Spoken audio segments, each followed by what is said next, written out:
Hi everybody, I'm JP and I'm a solo game developer, and this is one of my development update videos. The thing that I've been working on recently, I have still not unveiled for the public yet, and so I don't quite have something to show off for that yet, but I'm hoping to take the wraps off of that early next month. By the way, everything that I do is you can support is thanks to, in part, to the support of people on Patreon. If you are interested, and if you like this video and you are interested and want to help me keep doing what I'm doing, you can go to patreon.com/jpl and consider supporting me there. And yeah, thank you for patrons for helping me get this far. I've got a lot of cool stuff going up. In an end of month July 2016 post, and this video that I'm doing right now is part of that. Yeah, like I said, I'm working on a project that is like Doom based. It's a ZDoom mod basically, and I don't want to talk about that publicly just yet, but real soon now. And so one thing I thought I would do for this month is go way back to one of the prototypes that I made for like way back when I was kind of just learning how to develop games independently on my own. This is like very humble beginnings type stuff. It's not very impressive in hindsight, but it was helping me learn some important stuff. So the game that I want to talk about was called We and the Beasts. Beasts spelled with 2 E's just because that was cute. I think that might actually be a reference to Strand Beasts, which is a cool.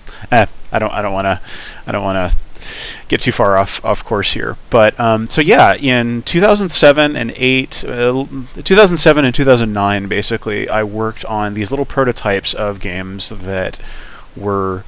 But yeah, I wanted to turn into larger games, but I was also still kind of learning how to program like on a decent scale. I was using Python and stuff like that. So yeah, it ended up being a really good learning experience, even if I did just kind of set aside that project.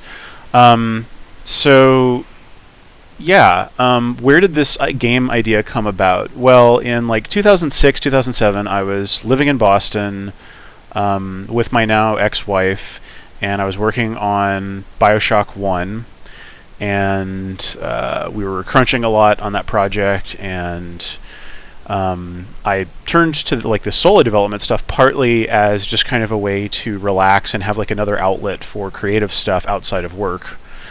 And also I was just really interested in learning to program, and I was starting to get that itch to do independent game development, which was not really as much of a thing at the time. So there were a few bits that were the genesis for We and the Beasts. One of the very first ones, and I'm going to play this song just because it's interesting, and I hope it doesn't get this video copyright flagged. But yeah, it's one of the. So this is from Melodies from Mars, an unreleased kind of legendary leaked Aphex Twin release that he might release for real someday, but it's just kind of on the internet. It sort of leaked out very early on, like kind of in the Napster era. But yeah, it's just like cool analog synth stuff. And there was this rumor floating around that I couldn't get out of my head back, 10 years ago, about Melodies from Mars, all the tracks on Melodies from Mars being for a video game. And I listened to that music, and to this track in particular, and thinking about what kind of video game would go with this music, and just imagine using that as a starting point, which, I still enjoy doing, like using music as like a jumping off point, like seeing where music leads. But yeah, so this track in particular, I sort of imagined being like this title screen for a game called We and the Beasts, and the title screen has the title on it, and just little icon-y like retro video game creatures are just sort of like walking to and fro, kind of like the intro for Mule, Danny Barry's like really classic 80s like space trading game and stuff. I'm sure Mule was in the background of my brain as I was thinking about this as well. What else was I thinking about and looking at? Oh yeah, I mean, I was really like, Starflight was a huge formative game for me. It's a game where you like, it's like a space RPG, and you have a crew, and you know, you go to all these different alien planets, and you get out on the alien planets, and you find ruins, and you mine for minerals, and you capture creatures and stuff like that. And then you talk to aliens in space and get information from them, and in the second game you trade with them and stuff like that. So all of that was definitely in the background, but there were other elements to it too. I was like, okay, well, yeah, these are some ingredients. I also really wanted to make a game that I could play with a partner.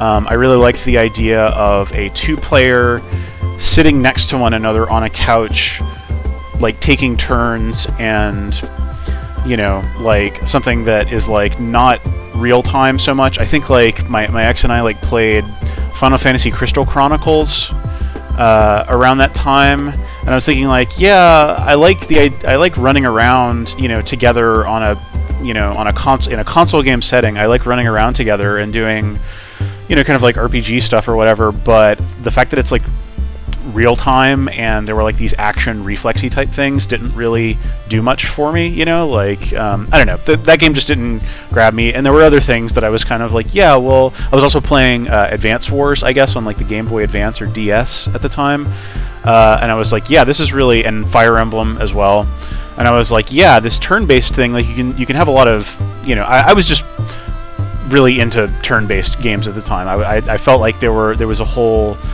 range of more accessible, like not Panzer General, but like much more accessible, and Advance Wars was really like the model I was looking at, where it's like it's turn-based and there is tactical depth, but your actual interface for interacting with that was really just a D-pad and two buttons. I think that was another like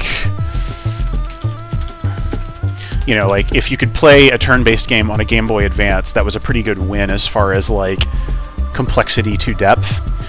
But yeah, and as far as like the couples aspect of it went, yeah, I wanted like, I think I was just sort of basing it on like what, and just like some experiences like traveling and just like doing stuff together at the time, like going grocery shopping or going for a walk in the woods, or traveling in a foreign country or something.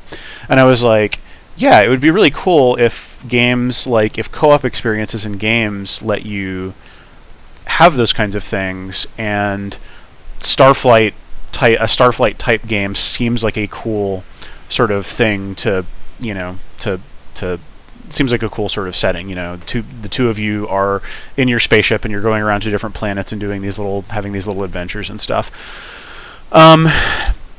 And yeah, I'm not really sure how the creatures thing came about, how the titular beasts came about, but I think I just like the idea of little pixel creatures. Pixel art, retro style game stuff was not super played out at that point in 2006 or 7.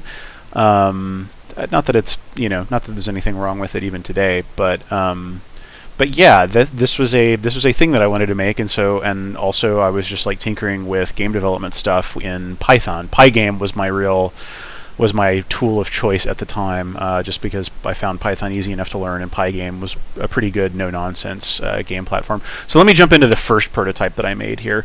This is the so I had this big design, for this space game where you're going to different planets and stuff. But I was smart enough even then to be like, okay, I don't want to like I have to start somewhere with this, and I should probably start, like, given that a lot of the real core gameplay happens when you're down on a planet. I should prototype that first, because that's the most mechanically meaty part of it that I can actually like grab onto and try to prove out. So yeah, hold on a second here. Okay, so yeah, this is the first prototype, and like I think my notes say here, I worked on it from March through September of 2007. So yeah, like as BioShock was finishing, and then I think I like finished it up. Yeah, right as during my vacation after Bio 1 shipped. So a few things about this. As you can see, yeah, so it's it's got a 2D scrolling top-down view of a planet.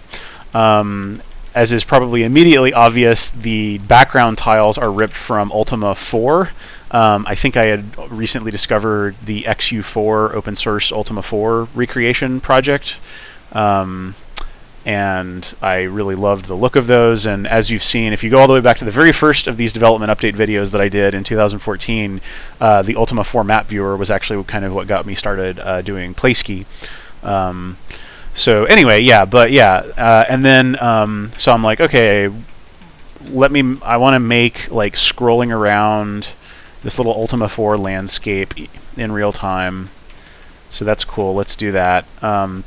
And also the icons are just like, this was the icon for Game, the open source like AIM/ICQ sort of client thing. So I just wanted a little person icon. I was just scavenging stuff. This was a prototype, so I just wanted to use like a, you know, whatever. So anyway, yeah, like this is player 1, and we're connected by a line. I think I was just drawing this line to player 2. Oh yeah, and that is my ex-wife's name. And yeah, those are the two players. Yeah, you can see like down in the bottom corner there, like it, you know, shows each player's name. And yeah, like the idea is that you're always, the two players, no matter where they are on this little world map thing, you're always connected by a thread, both so that you can find them easily and like orient yourself, and also because, here, let me get a couple of turns in here. So this first prototype, Advanced Wars was one of the games that I was looking at, and so I was like, okay, every unit has like a movement radius. Forget if I have, yeah, I don't think I had a show this creature's movement radius feature, but yeah, you could move anywhere within here, and then you move. So there's like a move phase, and then there's like an attack or action phase. And so yeah, but because I'm not near anything, I can't really make anything happen. So I can either, and yeah, I think these were like joystick buttons, like 1 and 2. I don't know, but yeah, I think they're mapped to space and enter in this proto. So yeah, I could hit space, I think, to back out, right, and I could cancel my move. There's a bug, it still draws the little thingy, and then I can hit enter to confirm that. And then the creatures all move. They move 1 square at a time, and then it switches to the other, it pans over to the other player, and the other player can move. So I'm going to move them. And now we're actually close enough. Yeah, this does not show it that well, but now like we're actually close. The two players are close enough that you can engage the beam. This was like the core mechanic that I was playing with that I really wanted to explore in this. As I've probably mentioned on other development streams or just whatever, I don't like just the sort of like direct damage, like trading blows type turn-based combat stuff like that's I mean, there's potentially a lot of interesting things about it, but like I've always been more interested in doing like different kind of things. So I was like, okay, well, we've got these two players here. What if you could like, what if the little line segment drawn between these two characters was actually like that was like an intentional modus for damage or, you know, having an effect on the world. So this beam thing here has 2 modes. There's stun and net. There's these creatures running around, and some of them are hostile, and they'll come towards you and like hurt you. And if you get hurt too much, then you bail out of the mission, or they just run away from you, which is a different kind of challenge because you're trying to capture these creatures. So yeah, you can stun them, which immobilizes them, and then you can net them. So and then you can net them, which is actually how you capture them. And I think they need to be stunned before you can net them. So I'm going to engage the stun beam here, but because this isn't intersecting with this, yeah, so it's drawing the line segment, and it doesn't quite intersect with this Flummoxaurus, I guess was the creature name that I came up with for this. So I'm going to move here, and then stun, and now I think like you can barely see it, but there's like a little red flashing circle beneath this. Wow, why am I coughing so much? Okay, and so now this creature's stunned, and I'm going to move over here, and I'm going to engage the net. And now I'm going to move here, and I'm going to create... Okay, cool, yeah, that does draw, although the UI is obscuring it right now. Yeah, so we've got this creature enclosed in, like, the idea with the net was that it would start as a beam, but then you would move and it would create a polygon. And any stunned creature enclosed in this polygon would be captured. And that's how you do it. So yeah, I think if we end our turn here, then yeah, I'm not sure. Oh, and of course the polygon gets all goofed up because I didn't know how to program a video game back then. This is getting completely goofed up. Anyway, I think they count as having been captured. I mean, that's really like capturing all the beasts on the map was really like the I think the only thing you could really do here. So yeah, that was the first prototype that I made, and yeah, that was like a few months in 2007 of spare time, weekend programming or whatever. I've still got the code for that. That's what I'm running it from here. It is probably real bad. I have not really looked at it. I mean, I was using classes, I guess, and I don't even know. Yeah, I mean, and I had like the idea of an animated tile, I guess. Yeah, none of this is. Yeah, this is probably all like slightly clunky, like not bad enough to just bury in a hole forever, but also like not super great based on. But yeah, I was commenting. I was using commenting stuff, and yeah, this doesn't actually look too bad. Anyway, it was, however, all in one file, which I don't think, maybe I didn't know how to import different, have different submodules in Python. Anyway, so yeah, what else to say about this thing? Yeah, like so I got to the end of this, and I was like, okay, this is cool. Like I've executed this, and because it's a prototype, so my only expectations for it were really just to like figure out what was interesting about it, if anything. And I was like, yeah, this feels like actually kind of clunky. Like there are some things about this that feel pretty clunky, like the fact that the fact that there's multiple phases, the fact that like I'm making different decisions. I don't know. I don't even know how to critique this now. Okay, yeah, there we go. I captured one of the beasts. Yeah, I don't know. There's probably, if I wanted to like crit this as a designer today, like I don't know, there's probably a lot of, I think the direction, I'll move on to the future prototypes, because I think like the future directions that I moved with it. So I think the one that I did next, I forget when exactly I made this next prototype, but it's incredibly basic, and I think it requires a gamepad. I had to like make sure that I could get all this stuff running. Okay, so this is obviously like super stripped back down, like even more than the previous bare bones thing.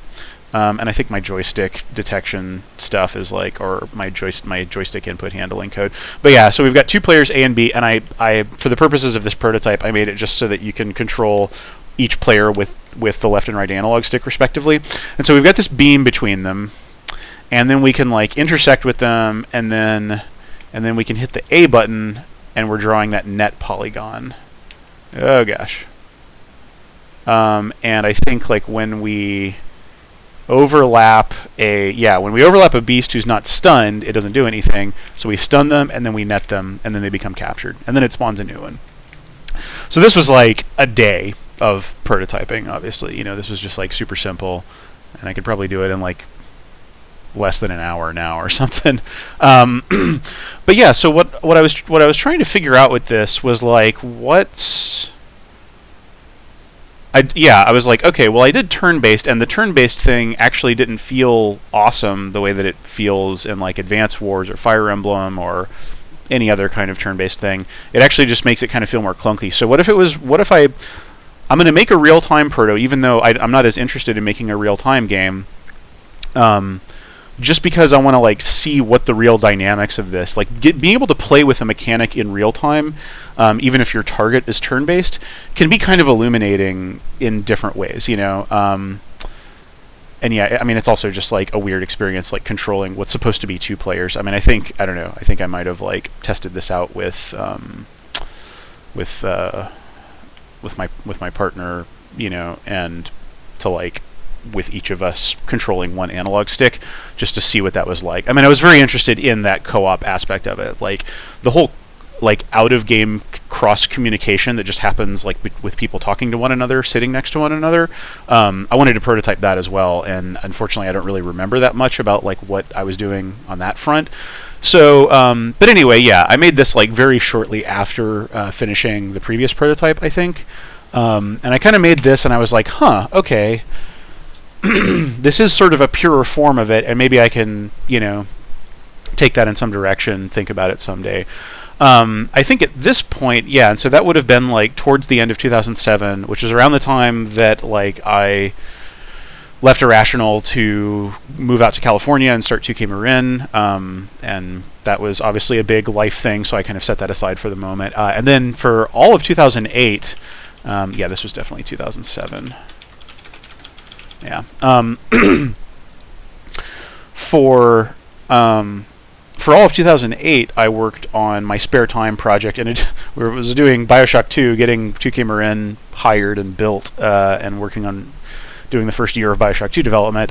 But then my spare time project was Purity, which I should do a video on that someday, because that was a really fun educational project to work on, and it demos a lot better than these little prototypes I'm showing you. Anyway, so yeah, then after 2008 ended, I've kind of set Purity aside because work was getting busy, but I still kind of wanted something to work on. Like, honestly, 2009, like, I shouldn't have been working. I don't know how I was making time for anything. I think I was just like looking for an outlet from Bioshock 2 development being like stressful and really time consuming and stuff like that. In retrospect, I probably should have just relaxed and not tried to do any game development on the side. But I mean, I think my indie itch was really strong at that point. I was enjoying working with a team on Bio 2, but like there were things about it that were really stressful, and yeah, I wanted to make games on my own, and here years later I'm finally doing that. But yeah, anyway, I think I also, so in early 2009, I started a Google Code project because I was like, hey, version control, like I think yeah, like for that first prototype in 2007, this was my version control solution. It's just directories of files, of dated files, which actually, yeah, you can see like exactly when I was working on it, really. But yeah, what's the Beam prototype dated? Oh, well, I just modified it. So anyway, yeah, and I was like, okay, I'm gonna like make a Subversion repository to keep my code in. That'll be cool, and then I'll just have like all these different experiments that I can do. And so yeah, from like off and on from February to July of 2009, while Bio 2 development was, in the thick of it, yeah, I worked on another. Beasts came back into my mind, and I thought about like different places to take that. I think at that point I had played. I'd probably played Sheer and the Wanderer on DS, which is a classic, like really great roguelike, just does all kinds of interesting stuff. And yeah, I was loving that, so I'm guessing that Sheeran was one of the things that... so I made this prototype, Beasts Prototype V2. Yeah, awesome. And... yeah, 2PRL.py, two-player roguelike is what that stands for. So yeah, what's up with this? Oh yeah, and I even set the application icon. Cute. So yeah, these little icons here, like this mouse and this little yellow sort of top-heavy T-Rex guy, those icons were also done by my ex. So we collaborated just a tiny bit on that. So yeah, what is different about this prototype is that we've still got our two players here. I think some of these sprites are like this. The player sprite here is ripped from, I think this is from Mule. But yeah, I'm still using Ultima tiles. I think I just like copied over some of the code. So yeah, but when I move now, there's only one move per turn. Yeah, like one square. Everybody moves one square always. So I was basically looking to just like cut out the complexity of the movement phase. Like the whole idea of like moving within a range and then choosing what you want to do. I didn't want to do any of that. I just wanted to. Yeah, I wanted to. That was how I that was one of the ways in which I wanted to simplify. Okay, and now I think different creatures did different things. I think these little mouse creatures ran away from the player, which presents a different kind of challenge when you're trying to like catch up to them and capture them. And then there's these little yellow T-Rex guys. I think we called them Joy Rexes as a nod to the Aphex Twin inspiration. Like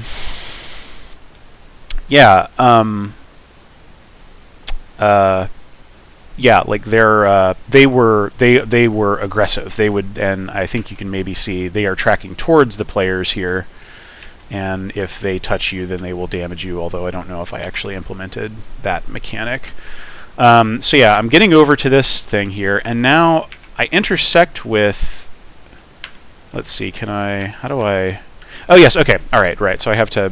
Yeah, so another thing that is new in this prototype is that I can hit Z and bring up this little pie menu, basically. I'm looking at the world, and I can see the implicit, like, gray deactivated beam, but because we've got a beast right between the two of us, we can... I can hold down the Z key, and then I can choose one of these things. Status, I don't think, did anything... Oh yeah, cool, but I did a little icon. Skip, you can skip turn, like that was, I determined that was a valid thing. And then yeah, I have like little icons here that are sort of showing what the different results will be. Yeah, and so stun beam is what I want right now because we've got exactly that situation where there's a little yellow beast between the two of us, and then I've also got the net beam, which sort of like, yeah, trying to explicate how that thing works. I think I had learned a little bit about like accessibility and making game mechanics more discoverable.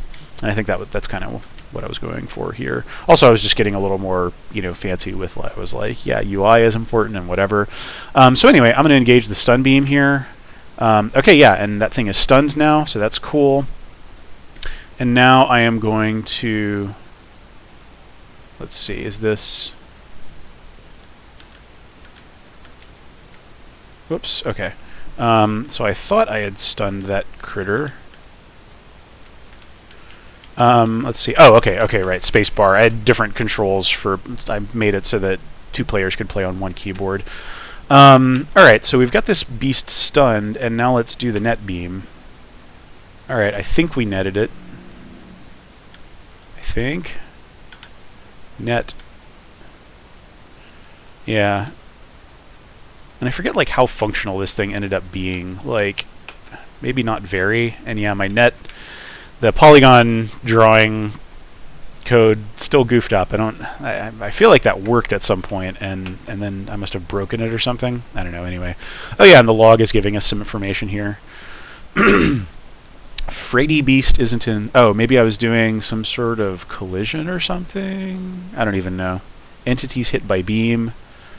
Bitey Beast. Cool.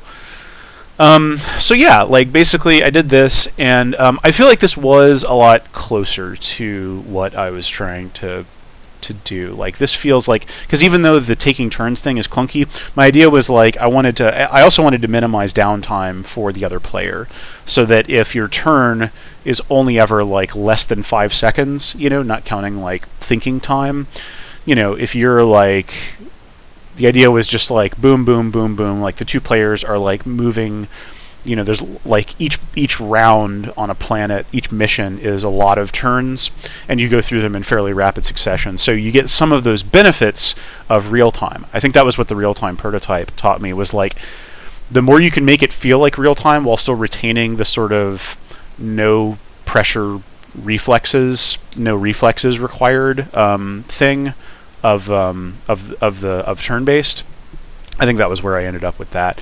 So yeah, and also yeah, just having different creatures and stuff. But yeah, I think that's about as far as I got with this thing. And then yeah, like July of 2009, I think probably yeah, that was around the time that Bio2's delay was announced, and then at that point we just had to be. I mean, it was we were crunching leading up to that, and then we got like a short breather of like a few days or something, and then it was like back into the breach. And then at that point I was on to other projects. I started working on Arcadia Demade and yeah, just a few other things.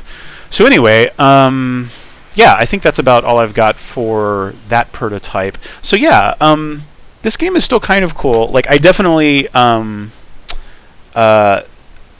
I would definitely not go back to this game in this form. Like, I don't think I will ever make a game called We and the Beasts. This game is too, and yeah, listening to that Aphex Twin track, like, and thinking about working on this, it was definitely a game that was like of my, like, it is of that time and of that relationship with that person who is no longer in my life.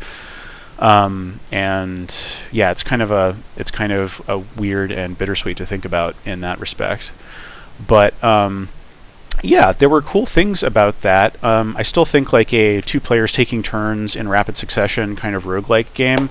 There was actually, I forget the name of it, but let me boot it up on itch.io here. Yeah, somebody came out. I think the thing that encouraged me to think about this whole thing was, where is it?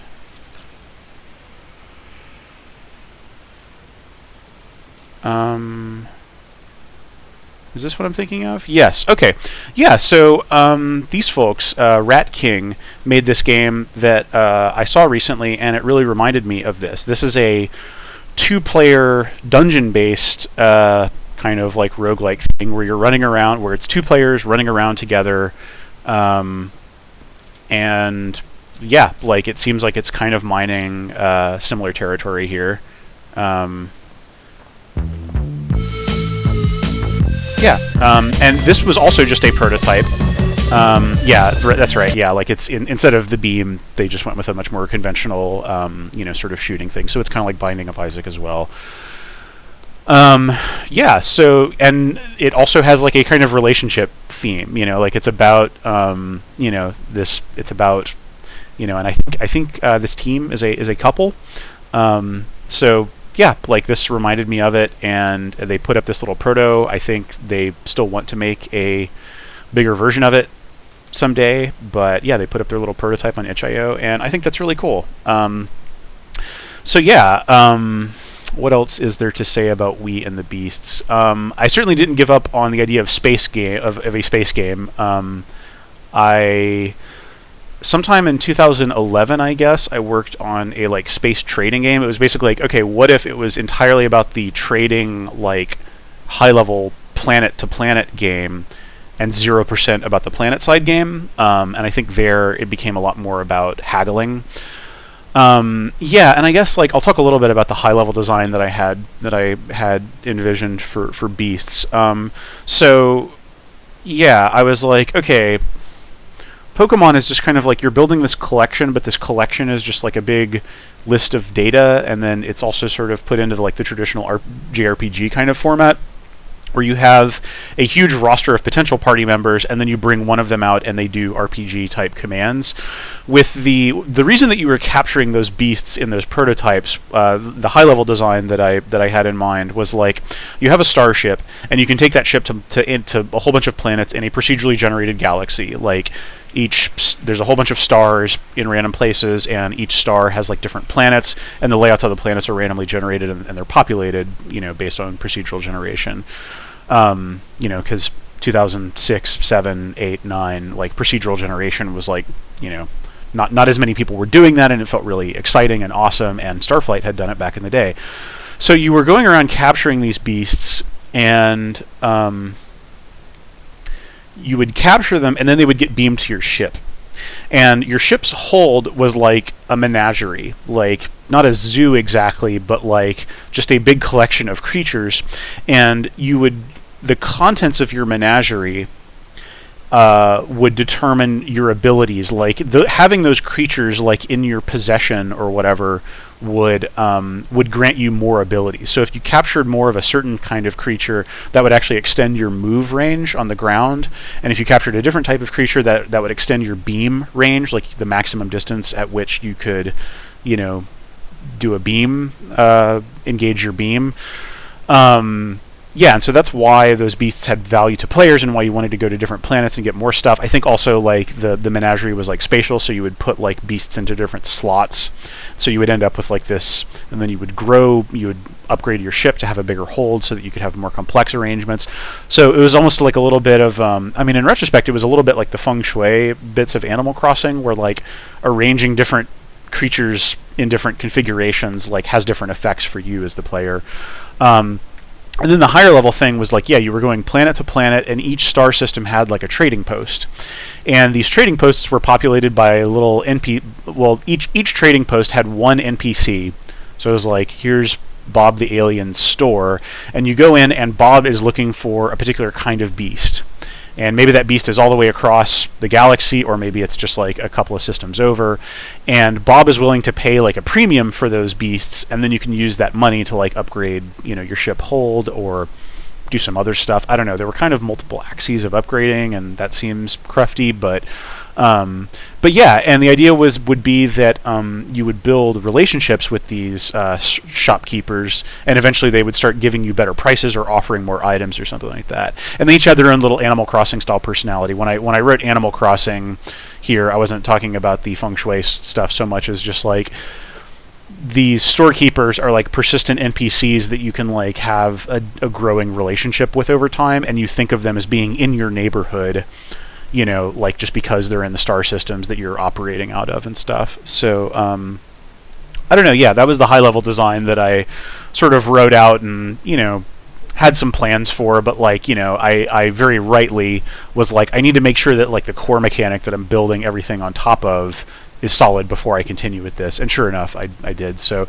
I still think a lot of those ideas are cool. I think I'd probably be able to pursue them a lot more effectively now. I mean, I don't know. I would want to like, there's a lot that I would want to throw out, both because of like, I don't want to go back to that idea that's like of a particular time in my life, and also just, I don't know, there's probably like a much cooler version of that stuff. The explosion of like solo independent games, or just like small independent games, people have explored so many of these little design niches. Like I was doing this back in like 2007 or so, and this felt like nobody else, it felt like, at least I'm sure that there were indie and hobbyist developers out there doing all kinds of stuff, but I felt much more off on my own doing this. It was only 2008 was when I started to like really fall in with like the TIG source and like the indie game, that era of indie game development. But yeah, but I think that's really, I bring that stuff up just because I think it's really had an effect of broadening the spectrum of design. I think like there's a lot of design types of like styles of game and stuff that were not getting much attention 10 years ago that are very much getting that kind of attention now, to the point that like people just make stuff like this and put it up on itch.io, and I think that's amazing. So yeah, I think that's about all I've got to say about We and the Beasts. This is I don't know, going back to this was cool. Yeah, like it's interesting to see, like, I did not have a lot of skill as a game developer, as a solo game developer back then, but I was learning pretty important stuff here, and I think it definitely paved the way for what I'm doing now. And that's really cool. I'm proud of these little things, even though I, had to, even though I abandoned the prototypes and kind of put those ideas on the shelf. But yeah, I'm proud of it, and I'm happy that I have like this, this arc of different stuff I was working on. So yeah, I don't know. Maybe I'll make something like this someday. I mean, I still like Starflight is still a magical game for me. But yeah, I think that's about all I've got to say. But thank you so much for watching. Yeah, if you're interested in any of the code for this, I can share that with you if you really want. It's like it's not really going to be very directly useful to anybody. But yeah, thank you, and thank you, patrons. Like I said, yeah, if you like what I'm doing here, you can support me on patreon.com/jpl. My website is vectorpoem.com, and I've got more info about what I do and all that kind of stuff. So if you've watched this far, thank you so much thank you for your attention.